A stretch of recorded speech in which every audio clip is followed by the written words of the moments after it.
नमस्कार शेतकरी मित्रांनो, मी आपला मित्र Govind Aajbe S T V farming या यूट्यूब चॅनलवर आपलं स्वागत आहे. तर शेतकरी मित्रांनो, आज विषय घेऊन आलेलो आहे की काल जे व्हिडिओ टाकलेला होता शेतकरी मित्रांनो मी ऊस पिकामध्ये बेसल डोस. तर ते झाला शेतकरी मित्रांनो व्हिडिओ बेसल डोससाठी. परंतु आपल्याला बेसल डोस टाकता वेळेस कोणची काळजी घ्यायला पाहिजे किंवा कशी काळजी घेतली पाहिजे, तर ही माहिती ह्या व्हिडिओमध्ये संपूर्ण मी सांगणार आहे. तरी हा व्हिडिओ कुठेही स्किप न करता बघा, म्हणजे तुम्हाला संपूर्ण कशा पद्धतीनं बेसल डोस टाकता वेळेस काळजी घ्यायची ही संपूर्ण माहिती भेटून जाईल. तर शेतकरी मित्रांनो, आपण काय केलेलं आहे की तुम्हाला कालच्या व्हिडिओमध्ये बेसल डोस ऊस पिकासाठी सांगितला होता. आणि आता बेसल डोस किती ऊस कांडी लागवड झाल्याच्यानंतर किती दिवसांनी आपल्याला टाकायचं आहे. तर शेतकरी मित्रांनो, आपल्याला काय करायचं आहे की हे जे पाठीमागं तुम्ही ऊस बघताय आपला, तर ह्याला 1 महिना कांडी दाबून आपल्याला, म्हणजे की 1 महिना उलटून 4-5 दिवस झालेले आहेत. तर ह्याला 1 महिना 4-5 दिवस झालेले आहेत. तर 1 महिन्यामध्ये आपलं जे ऊस पाठीमागं बघता शेतकरी मित्रांनो, अशा पद्धतीने व्यवस्थित उगवून निघालेला आहे. तर 1 महिना झाला कांडी लागवड केल्यापासून तुमचा ऊस व्यवस्थित चांगला उगवून निघाला. त्यावेळेस काय करायचं शेतकरी मित्रांनो, तुम्ही की बेसल डोस व्यवस्थित घ्यायचा आहे. तुम्हाला पाठीमागच्या व्हिडिओमध्ये बेसल डोस कशा पद्धतीने घ्यायचा, कोणचं खत घ्यायचं आहे हे संपूर्ण माहिती दिलेलीच आहे. परंतु बेसल डोस घ्यायचा आहे, व्यवस्थित मिक्स करायचा शेतकरी मित्रांनो बेसल डोस.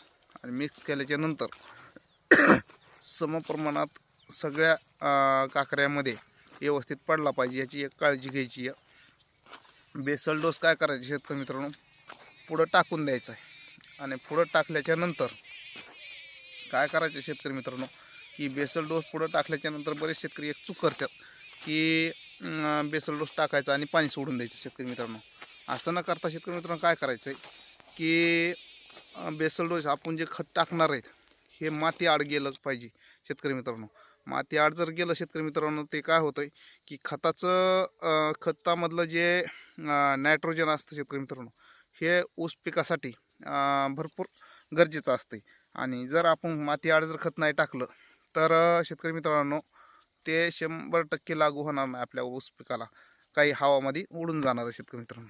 त्यामुळं ते आपलं जे खत टाकलेलं आहे ते माती आड गेलं पाहिजे, ही काळजी घ्यायची आहे शेतकरी मित्रांनो.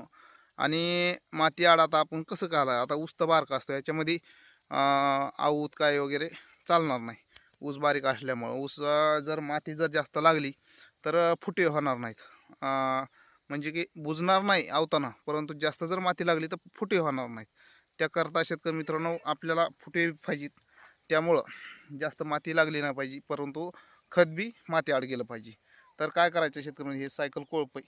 आता ज्यांच्यानं शक्य होईल ते करू शकते शेतकरी मित्रांनो, परंतु ज्यांची जास्त जमीन असेल ते नाहीत करू शकत.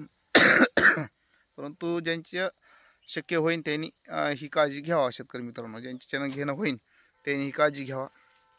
नाहीतर बरेच शेतकरी खत फेकून देतात, त्यांच्यानं होणार नाही हे सायकल कोळप्यानं माती. नाहीतर शेतकरी मित्रांनो, दुसरं असतं बाळ भरण्यासाठी दुसरं एक यंत्र असतं, त्याने सुद्धा थोडी थोडी माती लावली तर चालून जातं शेतकरी मित्र. आणि त्यांनी नाही झालं शक्य तर शेतकरी मित्रांनो, बैलाच्या साह्यानं कोळप्यानं आपलं थोडी थोडी माती लागून निघते आणि कोळपून बी निघत आहे. साईडचं हे तण जे आहे शेतकरी मित्रांनो, थोडंफार तण झालं आपल्या ऊसामध्ये, आपण बिनाशक आणलं, परंतु जिथपर्यंत पाणी गेलं आहे खालून तिथपर्यंत तण उगवलं नाही.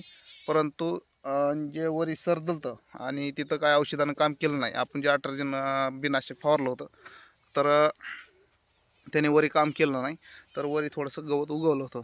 तर ह्या सायकल कोळप्यानं तणं निघालं, आपलं खत टाकलेलं माती आडं गेलं आणि थोडी थोडी माती लागून निघाली ऊसाला. तर हे 2-3 कामं एका कामामध्येच होऊन जातात. खुरपण वाचलं शेतकरी मित्रांनो. आता ह्या ऊसामध्ये एक एक महिन्यामध्ये सॉरी 1 महिनाभर तर काय ह्याच्यामध्ये गवत येणार नाही. जरी उगवलं शेतकरी मित्रांनो, तरी ऊस मोठा झालेला असं आणि त्यावेळेस पुन्हा त्याला आऊत पाळी हे चालणारच आहे शेतकरी मित्रांनो पुन्हा नंतर. त्यामुळं आपल्याला आता तणाचं काय झंझट राहिलं नाही की. तर हे 2-3 कामं एका कामात होऊन जातात.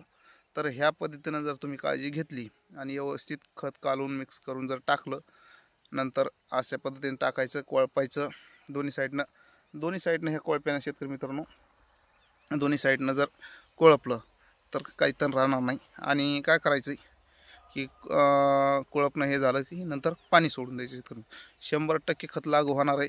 तुमचा ऊस जोमदार चांगला म्हणजे जोमदार बी येणार आहे, नंतर फुटे करणार आहे.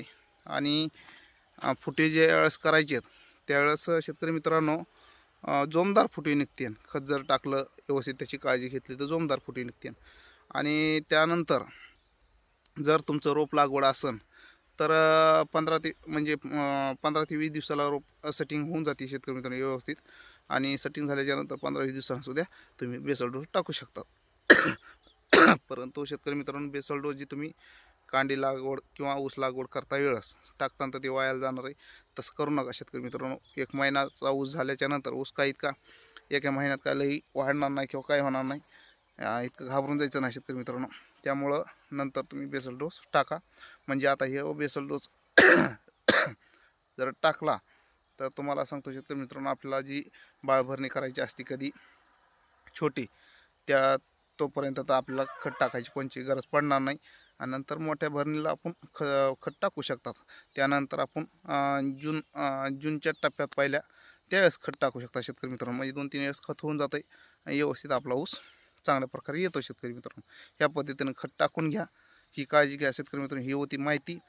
तर आपल्या यूट्यूब चॅनलची जर माहिती आपले व्हिडिओ जर चांगले वाटले शेतकरी मित्रांनो तर आपल्या यूट्यूब चॅनलला नक्की लाईक शेअर सबस्क्राईब करायला विसरू नका. तर आणि दुसऱ्या शेतकऱ्यापर्यंत शेअर करीत जा शेतकरी मित्रांनो. म्हणजे दुसऱ्या शेतकऱ्याला सुद्धा माहिती ज्यांच्यापर्यंत व्हिडिओ नाही गेला त्यांना सुद्धा माहिती होऊन जाईल. तर धन्यवाद.